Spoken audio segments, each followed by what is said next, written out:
Copy. Responding. An old theater Copy. Getting reports of an active shooter. turned into a simulated crime scene. Help me, please! Volunteers turned into victims. It does look very real. It's almost surreal looking at things like this, like knowing that it could happen. You have a throwback, right? 7 fire departments in the North Metro region spent the last 2 weeks practicing for an active shooter situation. We've got the shooter down, 1 shooter confirmed. Theo Gonzalez, Thornton Fire Assistant Chief of EMS, calls it coordinated chaos. Yeah, we do want to expose our crews and our people to that level of stress so that when they operate under it, they're used to that. We had about 40 or 50 firefighters here on the scene, and it takes all of those concerted and coordinated efforts to get one patient out.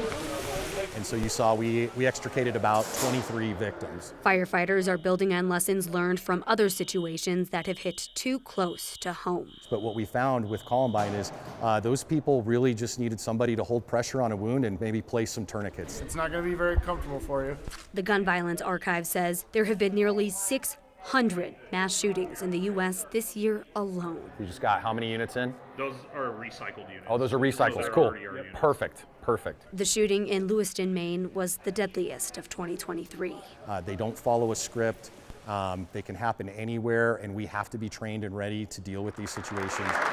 No one can control the future, but first responders are practicing what they can control, their response to keep you safe. They can feel very well and sleep very well at night because we have incredibly well-trained first responders that are doing these types of trainings all over the metro area.